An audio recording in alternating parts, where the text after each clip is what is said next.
Você lembra quando o mundo do entretenimento parou para acompanhar o escândalo envolvendo P. Diddy, o astro da música, empresário, bilionário, ícone do hip hop? Estava no banco dos réus, enfrentando acusações gravíssimas, tráfico sexual, extorsão, sequestro, incêndio criminoso, abuso e participação numa suposta organização criminosa. Agora, o julgamento chegou ao fim, e o resultado? Um final digno de filme de tribunal, com reviravolta, polêmica, absolvição parcial, e ele continua preso. Confuso, fica tranquilo. Eu vou te explicar todos os detalhes, passo a passo, do início ao fim dessa história que mistura poder, luxúria, dinheiro e crimes pesados. Se você achava que o caso do P. Diddy já estava encerrado, prepare-se...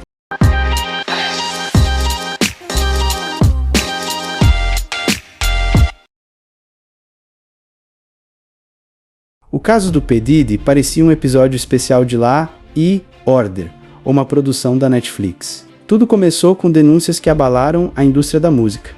Festas privadas, vídeos explícitos, testemunhas dizendo que eram coagidas a participar de encontros íntimos. Esquema envolvendo acompanhantes, abuso de poder e drogas. Jane e Cass Ventura, duas das principais testemunhas, relataram o que chamaram de free offers, festas secretas em hotéis de luxo, supostamente organizadas pelo próprio Diddy. E logo nos primeiros dias do julgamento, o agente especial Joseph Kisielo trouxe provas fortes. Dezenas de vídeos explícitos, mensagens e documentos de viagens e hospedagem confirmando a presença de Diddy, Jane e acompanhantes em festas entre os dias 15 e 20 de dezembro de 2021. Mas quem achou que o P. Diddy estava perdido se enganou. A defesa veio armada até os dentes e começou a desmontar a acusação peça por peça. O primeiro golpe, apresentaram documentos comprovando que os gastos com as festas eram classificados como despesas pessoais de Diddy, sem qualquer envolvimento de empresas. Isso derrubava o argumento de extorsão e organização criminosa via lei rico. Depois trouxeram mensagens diretas entre Diddy e Jane, onde ela demonstrava entusiasmo em participar dos encontros, desmontando a narrativa de que era coagida, e para reforçar, mostraram ao júri um vídeo explícito da festa daquela noite, comprovando que tudo aconteceu exatamente como Jane havia descrito na conversa anterior. Isso colocava em xeque o discurso da promotoria sobre coerção e abuso. A defesa ainda foi além, apresentando mensagens entre Jane e Sly, outro acompanhante, onde ela demonstrava afeto, entusiasmo e até mandava emojis babando, agradecendo pela festa da noite anterior. Mais tarde, revelaram que Jane tomava iniciativa nos encontros, inclusive convidando Sly para viagens e sugerindo encontros íntimos, sem qualquer imposição de Diddy. Outro ponto crucial, as festas eram organizadas em sigilo absoluto, até mesmo escondidas dos funcionários de confiança de Diddy, como a chefe de gabinete Christina Khan. Isso minava a acusação de que havia envolvimento institucional ou esquema criminoso corporativo.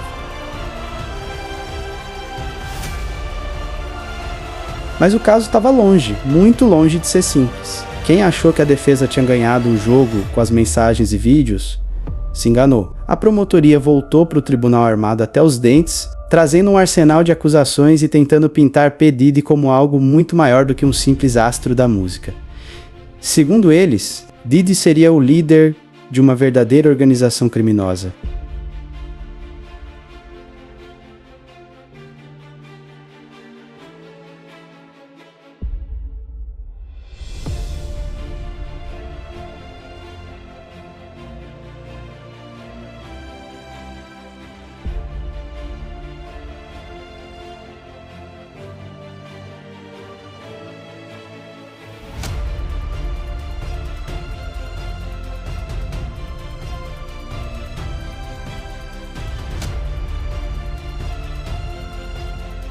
E não era só papo de celebridade em polêmica, não. As acusações listadas pela promotoria eram pesadas, dignas de filme policial. Segundo eles, Diddy usava sua fama, fortuna e poder para construir uma teia de manipulação, abuso e exploração. Era um esquema que envolvia chantagem emocional, dinheiro, influência e principalmente o controle psicológico e físico sobre as supostas vítimas.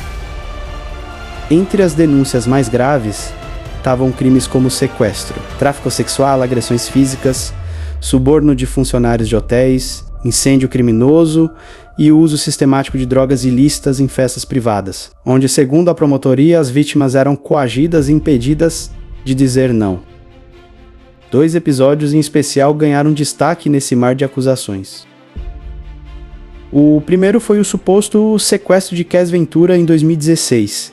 Segundo o relato dela e as provas apresentadas, Cass teria sido levada à força para o luxuoso hotel Intercontinental, onde ficou mantida sob vigilância de seguranças particulares de Didi, impedida de sair do quarto até que seus ferimentos, resultado de agressões físicas, sarassem completamente. Já o segundo episódio veio de um passado mais recente, em 2024, quando Jane, uma das principais testemunhas, menos afirmou ter sofrido agressões físicas de Didi durante um dos encontros privados organizados por ele. Para a promotoria, esses 2 casos não eram pontuais, muito menos isolados. Segundo eles, isso fazia parte de um padrão repetitivo de comportamento abusivo, onde Didi controlava psicologicamente as vítimas, utilizando presentes caros, promessas de sucesso e regalias, como moradia de luxo e viagens bancadas. Mas esses benefícios, de acordo com a acusação, eram uma espécie de moeda de troca perversa. As vítimas aceitavam as regalias, mas ficavam presas num ciclo de abuso e manipulação, sendo constantemente coagidas a participar de festas privadas, encontros íntimos e atividades que não desejavam, muitas vezes sob efeito de álcool ou drogas, sempre em ambientes controlados por Didi e seus seguranças. A promotoria foi além e afirmou categoricamente que as regalias, o pagamento de casas, carros e viagens não eram demonstrações de generosidade do astro, e sim uma forma sutil, mas eficaz, de manter as vítimas emocionalmente e financeiramente dependentes.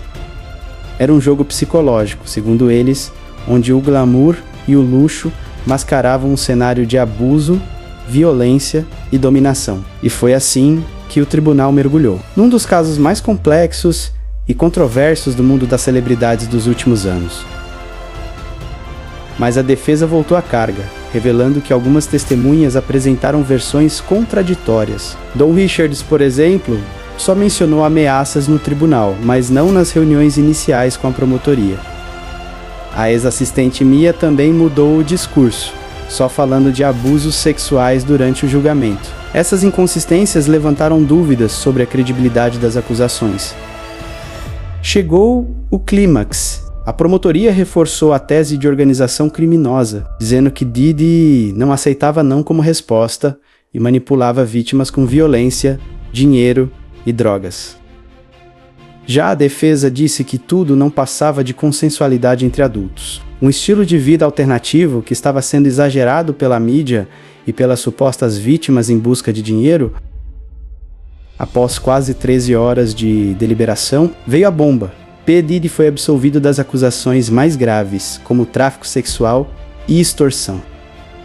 Mas, ao mesmo tempo, foi condenado por 2 acusações de transporte para se envolver em prostituição, crimes com pena máxima de até 10 anos. No tribunal, Diddy se ajoelhou, agradeceu a família, comemorou, mas a história estava longe de terminar.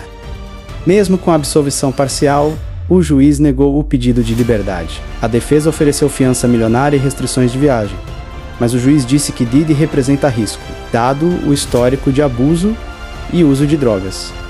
A sentença final ainda será anunciada, mas Diddy continua preso aguardando, sem previsão de liberdade imediata. O caso ainda não acabou. A defesa tenta reduzir a pena, afirmando que ele já está preso há 10 meses e que o crime não se compara aos que ele foi inocentado. A promotoria insiste em punição exemplar, dizendo que o julgamento revelou um padrão grave de abuso, manipulação e exploração. E aí, o que você acha?